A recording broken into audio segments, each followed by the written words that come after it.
আলোচ্য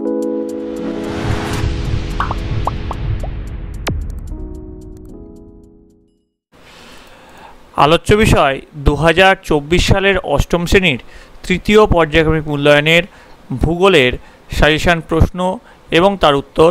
এটা তোমাদের প্রথম সেটের সাজেশান প্রশ্ন এবং তার উত্তর।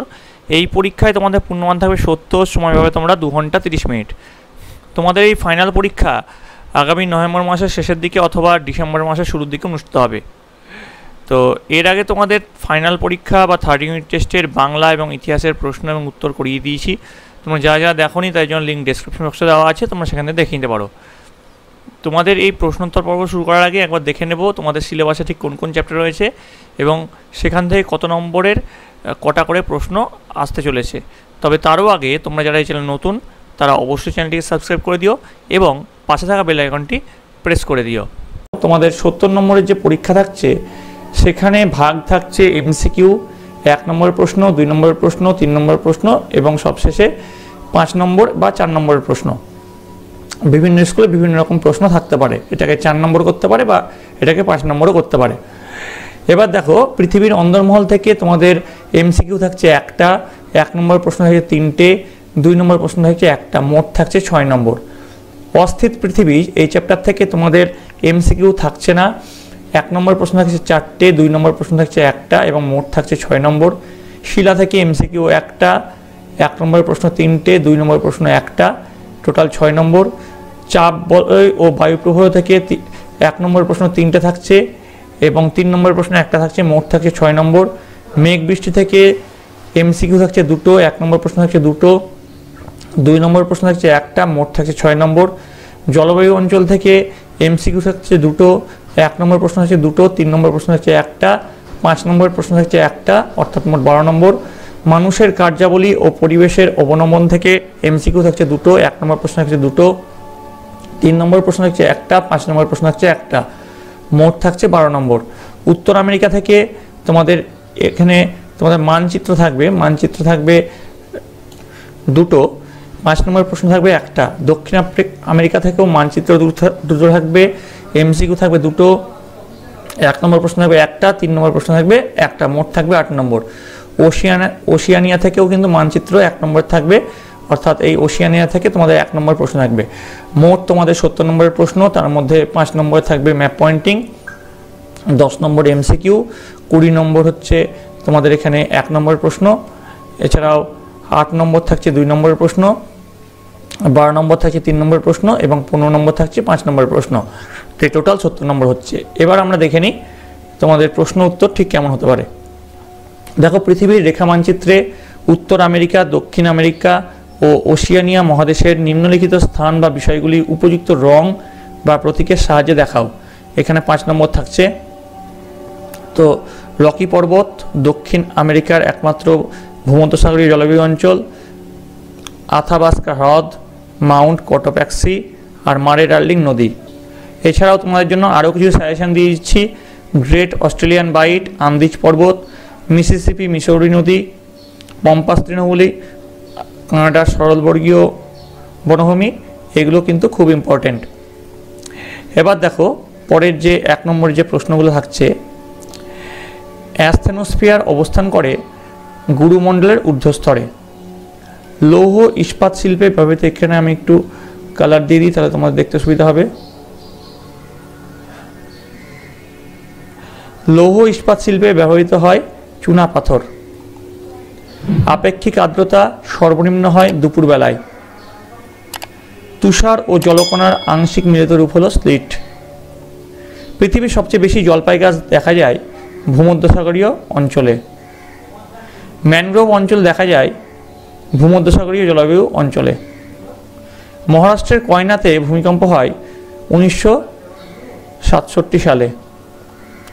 রামসার সম্মেলন অনুষ্ঠিত হওয়ার উদ্দেশ্য ছিল জলাভূমি সংরক্ষণ। প্রবাল দ্বীপটি হলো ক্যারোলাইন। ওশিয়ানিয়ার সর্বোচ্চ শৃঙ্গ হলো মাউন্ট উইলহেলম। বর্জ্যমেঘ হলো কিউমুলো নিম্বাস। এখানে তোমার 10টা করতে বলেছে, আমি তোমাদের আরও বেশি কিছু কোশ্চেন দেখিয়ে দিচ্ছি, তোমাদের যে কোনো 10টা তোমাদের করতে হবে। তুন্দ্রার সম্রাট বলা হয় শ্বেত ভাল্লুককে। অস্ট্রেলিয়ায় নাতিশীতোষ্ণ তৃণভূমির নাম হলো কি? ডাউন্স। ব্যাসাল্ট এর রূপান্তরিত রূপ হলো অ্যাম্ফিবোলাইট। আইলা ঘূর্ণবাতটি হয়েছিল পশ্চিমবঙ্গ রাজ্যে। যে জলবায়ু অঞ্চল ঋতু বৈচিত্র্যহীন তা হলো নিরক্ষীয়। তাহিতি দ্বীপটি অবস্থিত পলিনেশিয়ায়। আগ্নেয়গিরি থেকে নির্গত গ্যাসটি হলো হাইড্রোজেন। এখানে তোমাদের সালফার ডাইঅক্সাইডও এর উত্তরে হবে, ঠিক আছে। ভূ অভ্যন্তরের সম্পর্কে ধারণা পাওয়া যায় ভূমিকম্প তরঙ্গ দ্বারা। এবার দেখো তোমাদের শুদ্ধ অশুদ্ধ যেটা আছে, এখানে 7 নম্বরে থাকবে শুদ্ধ অশুদ্ধ। প্রথমে দেখো 2013 সালের 12 অক্টোবর ওড়িশার গোপালপুর এলাকায় ফাইলিন ঘূর্ণিঝড়টির তাণ্ডব চালায়। এটা সঠিক উত্তর, যেটা লিখলাম ট্রু। আলফ্রেড ওয়েগনার পাত সংস্থান তত্ত্বের প্রবক্তা, এটা ফলস বলে এখানে লিখলাম এফ। একটি পাইরোক্লাস্টিক শিলা হলো টুক, এটা ট্রু, তার জন্য ট্রু লিখলাম। উপত্যকা বায়ুর অপর নাম অ্যানাবেটিক বায়ু, এটাও সত্য, তার জন্য ট্রু লিখলাম। গ্রানাইট রূপান্তরিত স্লেটে পরিণত হয়, এটা ফলস, তার জন্য এফ লিখলাম। সিসমোগ্রাফ যন্ত্রে সর্বপ্রথম পি তরঙ্গ ধরা পড়ে, এটা সত্য, তার জন্য এখানে ট্রু লিখলাম। উষ্ণ প্রস্রবণ থেকে কাদা নির্গত হয়, এটা ভুল, তার জন্য এফ লিখলাম। জাপানকে নিশীথ সূর্যের দেশ বলা হয়, এটা ভুল, তার জন্য এফ লিখলাম। নিউজিল্যান্ডকে দক্ষিণে সুইজারল্যান্ড বলা হয়, এটা সত্য, তার জন্য ট্রু লিখলাম। দেখো এখানে তোমাদের কিন্তু 7টা প্রশ্ন করতে বলেছে, আমি তোমাদের 9টা প্রশ্ন দেখিয়ে দিলাম। এবার শূন্যস্থান পূরণ করো। গিজার শব্দের অর্থ গর্জন করা। রিক্টার স্কেলের মান 0 থেকে 10। ক্যারিবিয়ান সাগরে সৃষ্ট ঘূর্ণিঝড়টিকে হ্যারিকেন বলে। জাপানের ফুজিয়ামা একটি সুপ্ত আগ্নেয়গিরি। জলীয় বাষ্পের জলকণায় পরিণত হওয়ার প্রক্রিয়াকে ঘনীভবন বলে। আলাস্কা হাইওয়ে তুন্দ্রা অঞ্চলকে অন্যান্য অঞ্চলের সঙ্গে যুক্ত করেছে। হু এর সদর দপ্তর জেনেভাতে। হু এর ফুল ফর্ম কি তোমরা যদি জেনে থাকো অবশ্যই কমেন্ট বক্সে লিখে জানাবে। লেমান বিযুক্তি রেখার অপর নাম হলো বোলান বিযুক্তি রেখা। এবার দেখো চলে আসছে 3 দাগের প্রশ্ন, 3 সি। এটা এখানে 5টা প্রশ্ন করতে বলেছে, 5 একে 5। বাম দিকের সঙ্গে ডান দিক মিলাতে বলেছে। দেখো উষ্ণ প্রস্রবণ যেটা আছে, উষ্ণ প্রস্রবণ হচ্ছে ভূতাপ শক্তি, এর জন্য এখানে উষ্ণ প্রস্রবণের সঙ্গে ভূতাপ শক্তি মিলে যাবে। এল তরঙ্গ, এল তরঙ্গ হচ্ছে ধ্বংসাত্মক ও মারাত্মক, তাই জন্য এটার সঙ্গে মিলে যাবে। পটাশিয়াম, পটাশিয়াম হচ্ছে অর্থলেস ফেলসপার, এটার সঙ্গে মিলে যাবে। অ্যানাবেটিক বায়ু, অ্যানাবেটিক বায়ু হচ্ছে ঊর্ধ্বগামী, তার জন্য ঊর্ধ্বগামীর সঙ্গে মিলে যাবে। রিক্টার স্কেল, রিক্টার স্কেলের সঙ্গে মিলবে চার্লস রিক্টার। বোঝা গেছে? তাহলে বাম দিকের সঙ্গে ডান দিক মিল পেয়ে গেলাম।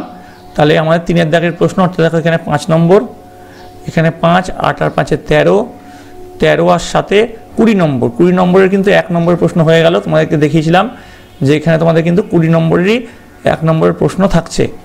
বোঝা গেছে? তাহলে 1 নম্বরের প্রশ্নগুলো আমাদের হয়ে গেল। এবার চলে 2 নম্বরের প্রশ্ন, 4 দাগের প্রশ্ন। 4টে প্রশ্ন থাকছে, 4 × 8, অনধিক 30টি শব্দ উত্তর লেখো। প্রথম প্রশ্ন, লাভা কি? যার উত্তরে তোমরা লিখবে ভূ আন্দোলনের প্রভাবে সৃষ্ট ভূত্বকের কোনো ফাটল বা চ্যুতির মাধ্যমে কিংবা আগ্নেয়গিরি জ্বালামুখ দিয়ে গলিত অর্ধতরল ম্যাগমা যখন ভূপৃষ্ঠের ওপরে এসে পৌঁছায় তখন তার ভেতর থেকে গ্যাস ও বাষ্প পৃথক হয়ে যায়। এই তরল পদার্থকে লাভা বলা হয়। তারপর দেখো টিকা লেখো, সিসমোগ্রাফ। তো এর অর্থ গ্রিক শব্দ সিসমোস থেকে সিসমো শব্দটি এসছে, যার অর্থ ভূকম্পন, এবং গ্রাফের অর্থ লেখচিত্র। তো এর সংজ্ঞাটা কি হবে? ভূমিকম্পের উৎস, কম্পনের তীব্রতা, সময় ও গতিবিধি নির্ণয় করার জন্য যে যন্ত্র ব্যবহার করা হয় তাকে সিসমোগ্রাফ বা ভূমিকম্প লেখ যন্ত্র বলা হয়। আবিষ্কারক 1892 সালে ইংরেজ ভূতত্ত্ববিদ জন মিলনে প্রথম এই যন্ত্র আবিষ্কার করেন। এর বৈশিষ্ট্য কি? এই যন্ত্রের ভিত মাটির গভীরে শক্ত করে বসানো থাকে ও কম্পনের সময় যন্ত্রে লাগানো কাগজে আঁকা বাঁকা রেখা ফুটে ওঠে। একে সিসমোগ্রাফ বলে। আধুনিক সিসমোগ্রাফে আলোকরশ্মি বা কম্পিউটারের সাহায্যে ভূমিকম্পের সূক্ষ্মাতি সূক্ষ্ম তীব্রতা লিপিবদ্ধ করা যাচ্ছে। চলে আসছে 3 নম্বর প্রশ্ন, সংঘাত শিলা কাকে বলে? উত্তর লিখবে সংঘাত শিলা বিভিন্ন প্রাকৃতিক শক্তির প্রভাব প্রাথমিক আগ্নেয় শিলা ক্ষয়প্রাপ্ত হয়ে যে পাললিক শিলায় সৃষ্টি করে তাকে সংঘাত শিলা বলে।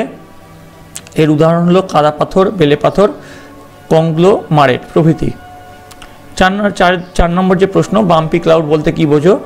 এর উত্তরে তোমরা লিখবে নিম্ন আকাশে অন্তর্গত স্তূপের মতো স্তর বিশিষ্ট এক বিশেষ প্রকার মেঘ হলো স্ট্র্যাটোকিউমুলাস বা স্তরস্তূপ মেঘ। বৈশিষ্ট্য, এই মেঘ কিছুটা উজ্জ্বল ধূসর প্রকৃতির হয়। এই মেঘগুলি স্তরে স্তরে স্তূপাকারে আকাশে সজ্জিত থাকে। একটি নির্দিষ্ট বিন্যাসে এই মেঘ সজ্জিত থাকে। এই মেঘের স্তরগুলি সর্বদা গতিশীল থাকে বলে একে বাম্পি ক্লাউড বলা হয়। এই মেঘের আকৃতি তরঙ্গায়িত হওয়ায় একে বন্ধু তরঙ্গায়িত মেঘ বা রাফ ক্লাউড বলা হয়। আর প্রভাব, সাধারণভাবে এই মেঘের প্রভাবে আকাশ পরিষ্কার থাকে। তাহলে আমাদের 4 দাগের প্রশ্ন অর্থাৎ 2-এর যে প্রশ্নগুলো আছে, 2 মার্কসের যে প্রশ্ন, সেগুলো কমপ্লিট হয়ে গেল। এবার থাকছে অনধিক 50টি শব্দ উত্তর দাও। এগুলো কিন্তু সব 3 নম্বর করে প্রত্যেকটার মান থাকছে। তো 5-এর দাগের প্রথম যে প্রশ্ন, সমুদ্র বায়ু ও স্থলবায়ুর মধ্যে পার্থক্য লেখো। তো দেখো, বিভিন্ন বৈশিষ্ট্যের ভিত্তিতে এই পার্থক্যটা করা হয়েছে। প্রথম যে বৈশিষ্ট্য সংজ্ঞা, স্থানীয়ভাবে সমুদ্র থেকে স্থলভাগের দিকে যে বায়ু প্রবাহিত হয় তাকে সমুদ্র বায়ু বলে।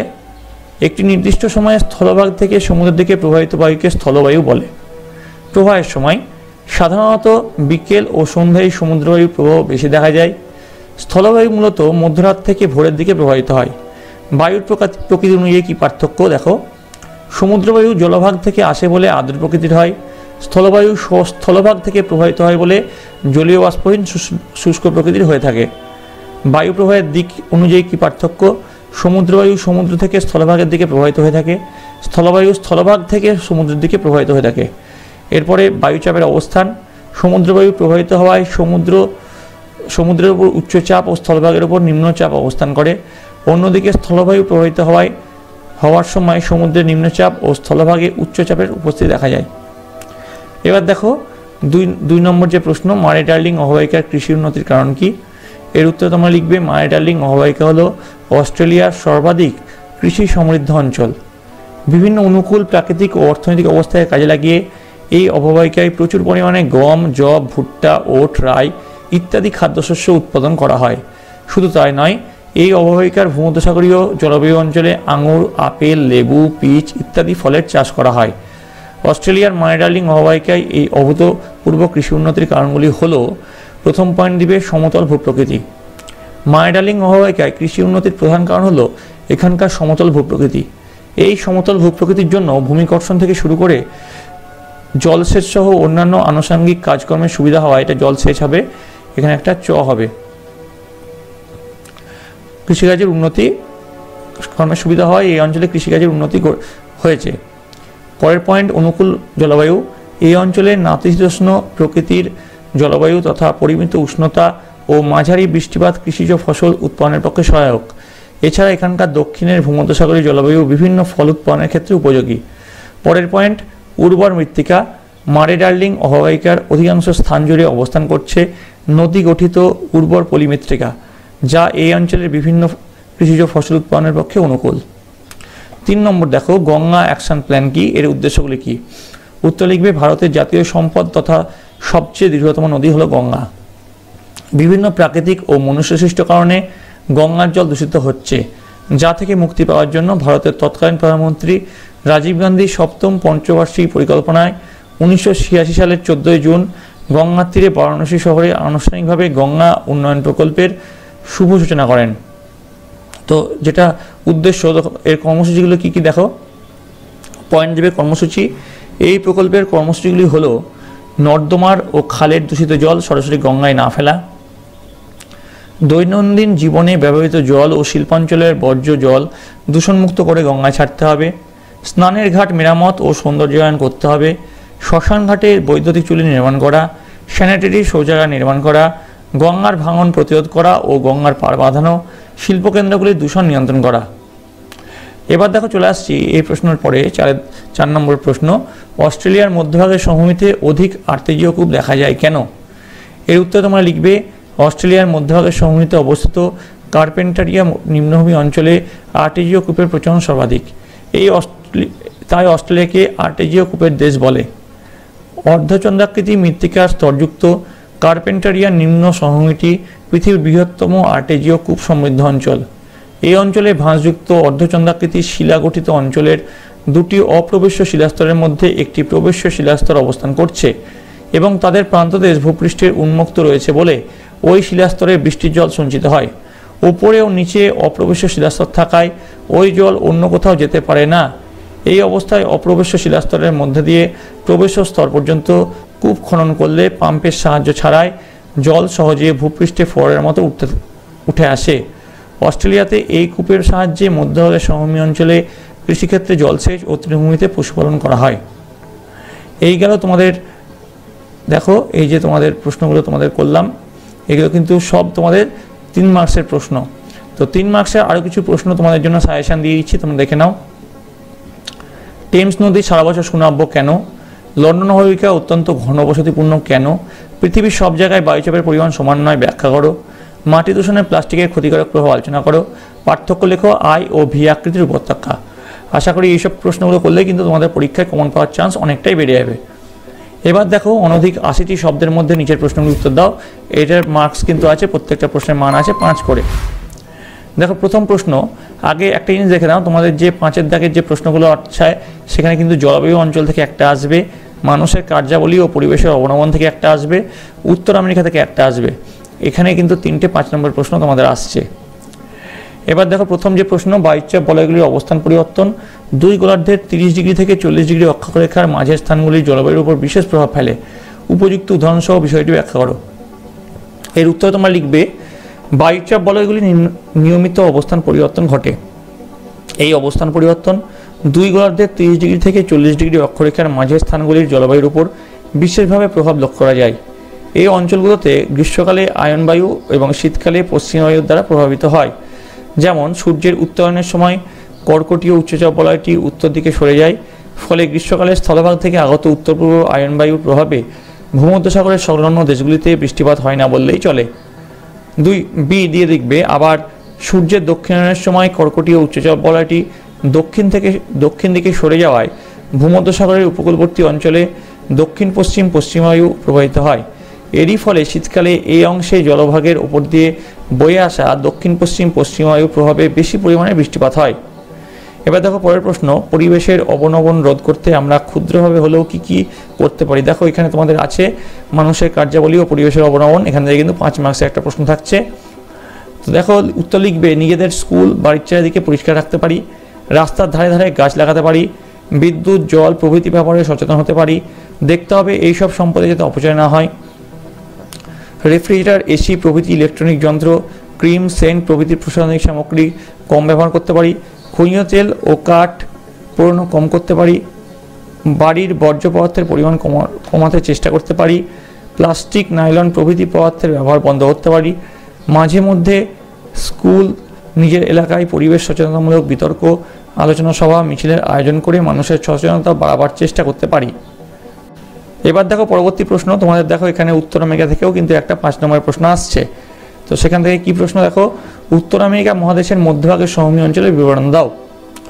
তো মধ্যভাগের সমভূমি পয়েন্ট দিয়ে লিখবে এই সমভূমি একটি বৃহৎ সমভূমি বা গ্রেট প্লেন নামে পরিচিত, কারণ পশ্চিমে পার্বত্য অঞ্চল ও পূর্বভাগের উচ্চভূমি অঞ্চলের মাঝখানে উত্তরে সুমেরু থেকে দক্ষিণে মেক্সিকো উপসাগর পর্যন্ত এক বিশাল অঞ্চল জুড়ে এটি অবস্থান করছে। এখানকার উল্লেখযোগ্য নদীগুলি হলো Mackenzie, Saint Lawrence, Mississippi, Missouri প্রভৃতি। এখানে প্রচুর মালভূমি, টিলা ও নিম্ন মালভূমি রয়েছে। সব মিলিয়ে এই অঞ্চলটিকে তরঙ্গায়িত বলা যায়। এই সমভূমির উত্তর দিকে হাডসন উপসাগরকে বেষ্টন করে কানাডিয়ান শিল্ড অবস্থান করছে। দীর্ঘদিন ধরে হিমবাহের ক্ষয়কার্য চলার ফলে এই অঞ্চলটি সমভূমিতে পরিণত হয়েছে। এটি পৃথিবীর প্রাচীনতম ভূখণ্ডের অংশবিশেষ। এখানে উল্লেখযোগ্য হ্রদগুলি হল উইনপেগ, ছোট বিয়ার, আথাবাস্কা, গ্রেট স্লেভ ইত্যাদি। এখানে হিমবাহের ক্ষয়কার্যের ফলে 5টি বৃহৎ হ্রদের সৃষ্টি হয়েছে। এগুলি হলো সুপিরিয়র, মিচিগান, হুরন, ইরি ও অন্টারিও। এই 5টি হ্রদকে একত্রে পঞ্চহ্রদও বলা হয়। তো তোমাদের কিন্তু এই 3টে তোমাদের 5 নম্বর প্রশ্ন থাকলো। তোমাদের সুবিধার জন্য আরও কিছু 5 নম্বর প্রশ্ন দিয়ে দেওয়া হলো, এগুলো কিন্তু খুব ইম্পর্টেন্ট। দক্ষিণবঙ্গের মানুষ দক্ষিণের বারান্দা বা জানলাযুক্ত বাড়ি বেশি পছন্দ করেন কেন? তো এই প্রশ্নটা তোমাদের কিন্তু দেওয়া হয়েছে জলবায়ু থেকে। তারপরে যে প্রশ্ন, উদাহরণ দিয়ে পরিবেশ দূষণ আর পরিবেশ অবনমনের পার্থক্য বুঝিয়ে দাও। তারপরে মারিটালিং অববাহিকায় পশুপালন, পশু নির্ভর শিল্প উৎপাদনের সমৃদ্ধির কারণ আলোচনা করো। উত্তর আমেরিকার হ্রদ অঞ্চলের প্রাকৃতিক পরিবেশ কীভাবে শিল্পোন্নতিতে সাহায্য করছে তা আলোচনা করো। তো এই প্রশ্নগুলি কিন্তু তোমাদের জন্য খুব ইম্পর্টেন্ট। এই প্রশ্নগুলো ভালো করে তোমরা প্র্যাকটিস করো, আশা করি তোমরা পরীক্ষায় অনেকটাই কমন পাবে। তোমরা তোমাদের বইটা খুঁটিয়ে পড়ো। আশা করি এই প্রশ্নগুলো তোমাদের সকলের খুব ভালো লেগেছে। যদি এই ভিডিওটা ভালো লেগে থাকে অবশ্যই লাইক করবে, বন্ধুদের কাছে অনেক অনেক শেয়ার করবে। তোমাদের বাকি যে সাবজেক্টগুলো থেকে গেছে সেগুলো খুব তাড়াতাড়ি এই চ্যানেলে নিয়ে আসা হবে প্রশ্ন উত্তর সহ। তার জন্য তোমাদের সকলকে এই চ্যানেলের সঙ্গে যুক্ত থাকতে হবে এবং সাবস্ক্রাইব করে নিতে হবে এবং তার পাশে থাকা বেল আইকনটি প্রেস করতে হবে, যাতে এই চ্যানেলে নতুন কোনো ভিডিও এলে সবচেয়ে আগে তার নোটিফিকেশান তোমাদের আগে পৌঁছায়। তোমরা সকলে ভালো থাকো, তোমরা সকলে সুস্থ থাকো।